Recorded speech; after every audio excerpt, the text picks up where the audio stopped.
Kapag pinirmahan mo to, akin na lahat ng mga kayamanan mo. Oh, pirmahan mo na. Tita, wala naman ako field trip ah.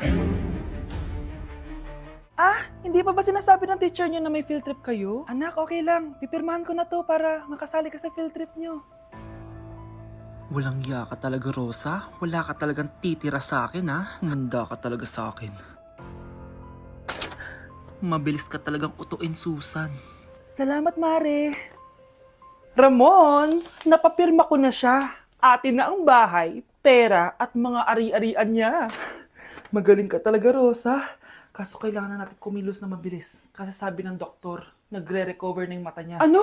Kaya bukas na bukas din, papalayasin na natin sila. Total, nakuha na natin ang gusto natin.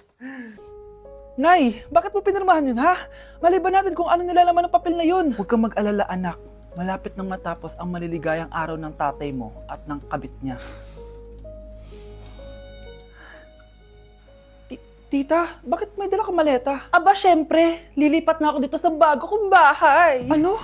Tay, ano ibig sabihin nito, ha? Nakalagay dito sa papel na pinirmahan ng nanay mo na amin na tong bahay, mga sasakyan niya at ang mga pera niya. Napakahayop nyo! Bakit ang ingay? Ano nangyayari? Nay, kinuha na nila lahat sa atin! Ayan, magsama kayo mag-ina. Ngayong nasa amin na ang lahat, pwede na kayong lumayas. Ramon, magse-celebrate tayo, ha? Ang galing nyo din, no? Ha? Nakakakita ka? Bago kayo mag-celebrate, i-check nyo muna kung pirma ko ba talaga yung nakalagay dyan. Hindi pwede to! Tay! Attorney! Kita mo naman kung ano ginawa na tong dalawang to, di ba? At nandito na rin ang ebidensya na magpapatunay na naghaharutan sila sa loob ng bahay ko. Anong gagawin niyo sa amin, ha? Mahal, huwag mo naman gawin sa amin to, please, oh.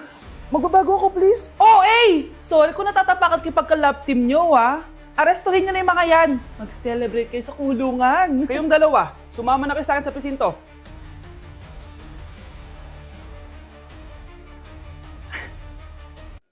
Anak, umaga na oh. Gising ka pa din? Oo, Nay. Bukas na kasi yung thesis defense namin. Kailangan ko reviewin yung mga papel namin eh. Hay naku, baka magkasakit ka na niyan ha. Bahala na, Nay.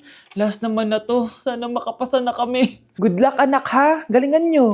Nay, na-defend namin ang thesis namin! Wow, congrats anak! Ibig sabihin, oo Nay, gagraduate na ako!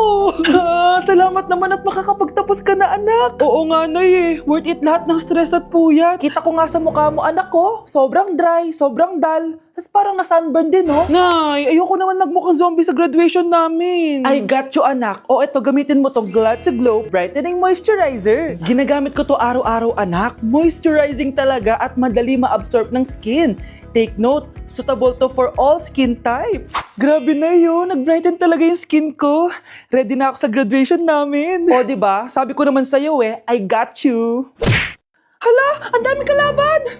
Miss, huwag ka mag-alala. Ililigtas kita. Huy, salamat Muntikan pa tayong matalo dahil sa akin. Okay lang. Add mo ko Clyde Joseph yung pangalan ko. Pataasin natin rank mo. Clyde Joseph? Kapangalan ng crush kong kapitbahay yun sige.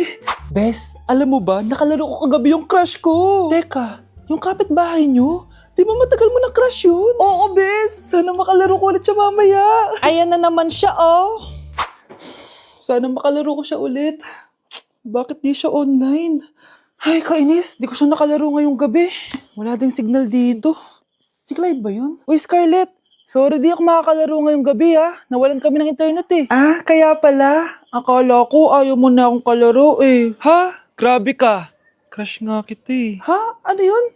Ay, oo nga pala. Magpa-install na kayo ng Vida Fiber. Sure na smooth ang laro natin kasi up to 75 Mbps ang speeds nito. Oh, huwag kang magugulat kapag sinabi kong 888 pesos lang per month to May setup fee pero carry lang kasi up to 8 gadgets ang pwede mag-connect. Hala, thank you Galing mo talaga. Kaya crush kita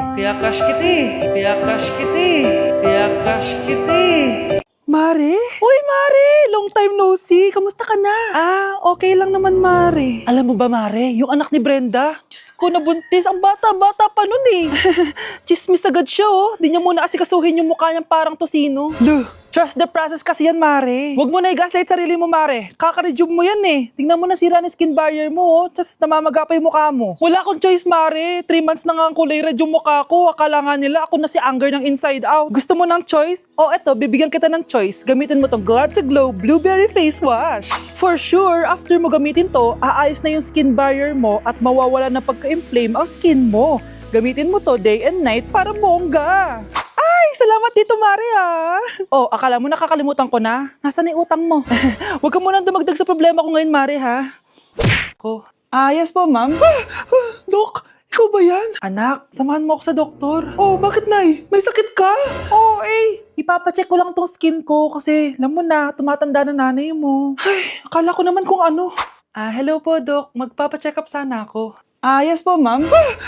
Dok, ikaw ba yan? Oo, ako to. Ano ba gusto mo? Para kasing ang oily ng skin ko tapos ang laki pa ng pores ko, oh. Di tamang-tama pala tong product na suot ko ngayon sa'yo. Try mo tong Glad to Glow Volcano Clay Stick. 2 to 3 times a week ko tong ginagamit kaya di na ako masyadong oily. Nabawasan din yung appearance ng mga pores ko at nag-brighten yung skin ko. Hindi din to mahirap ilagay sa hard part ng face like side ng nose at nakaka-clean din ng pores. Of course, this is FDA approved and 179 pesos lang to. The best ka talaga, Dok. Parang kailangan ko din yan, Dok. Oo, Scarlett, bagay to sa'yo. Lagyan mo buong katawan mo, ah. At umuwi ka pang bata ka, ah. Anong oras na, oh? Di ba sabi bawal gabihin, ha? Parang wala nag-aalala sa'yo, ah. Nay, ginabi ako kasi. Gumawa kasi kami na research. Research mo mukha mo. Naglaro lang kayo ng mga klase mo, di ba? Halika dito. Ano, magsisinungaling ka ba, ha? Ulitin mo ba yan, ha? Nay, panalo kami! Ako last shot! Panalo ka pa, ha? Di ba sabi ko sa'yo bago ka muna lumabas kasi may lagnat ka kahapon? Ang tigas talaga ng ulo mo. Ilang beses ko na sinabi sa'yo yan, ah. Halika dito. Na naman? Pasaway kang bata ka. Aray, Nay. Masakit na nga yung katawan ko sa basketball, eh. Ayan, ang kulit mo kasi. Sige na nga. Punta ka dito. Oh, lagyan na lang natin yan ng Tiger Balm Plaster para mabawasan ang sakit, ha? Sige po, Nay.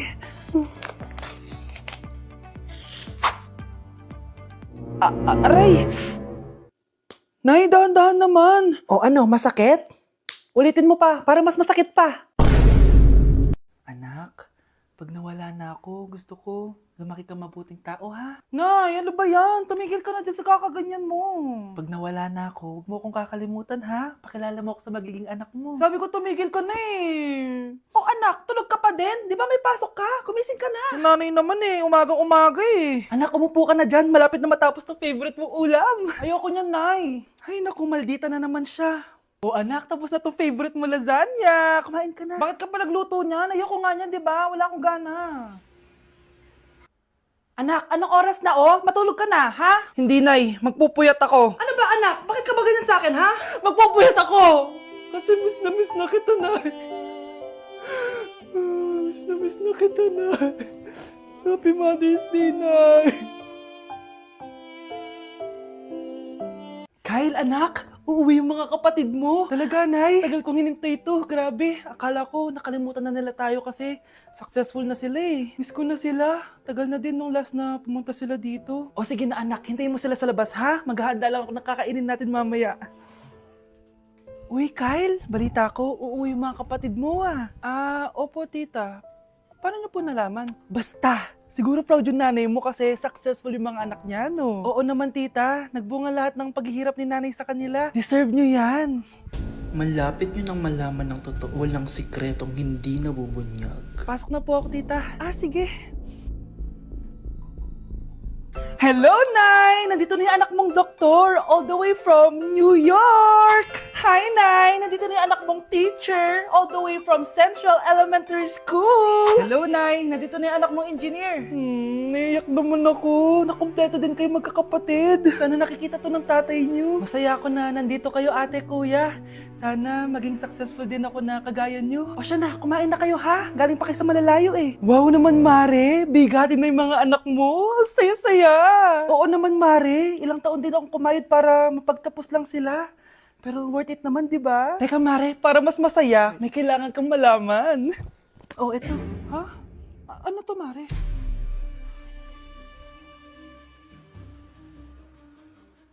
Nay, bakit po? Mga sinungaling kayo? Paano niyo nagawa sa akin to, ha?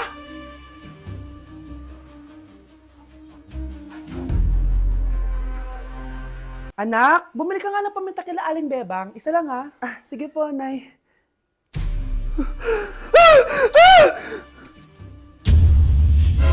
Nay, itapon mo yan! Ikakamatay natin yan eh! Napapano ka ba, anak, ha? May napanood kasi ako, Nay. Itapon mo yan! Ay na nga pa sinasabi ko eh. Kaka-cellphone mo yan eh. Kung ano-ano pinapanood mo. Ayoko pa mamatay. Babaliw na ata to. Hala, bukas na pala pasahan nito. So ano na balita ng revision ng thesis natin, Samantha, ha? Babe, ano ba? So ano na balita sa revision ng thesis natin, Samantha, ha? Hala, di ko pa nagagawa yung thesis namin.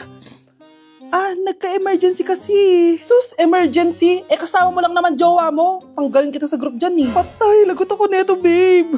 Paano niyan tayo? Ay, mga bes, huwag kayo mag-away-away ha. Kumalma kayo. Sabayin niyo muna ako ha. Jopay. Kumusta ka na? Huwag ka nang mawala. Ngayon, Teka, si Scarlett ba yun? dadalhin kita sa aming bahay. In fairness, ang ganda ng boses mo, be. Di tayo aalis tayo. Sa tunay na mundo. O, diba? Kumalma rin kayo. Ang fun kasi magkanta-kanta dito sa bus. Tapos, nakakaaliw pa yung mga filters. Buti na lang talaga, magaganda yung mga boses natin, mga bay. Truly! Wala pang ginawa sa Scarlett, oh. Ikaw, Scarlett! Nasaan yung RS mo, ha? Ay, sorry. Wala din pala ako. Wait lang, gagawin ko na, ha? Sorry na. Pwede ba?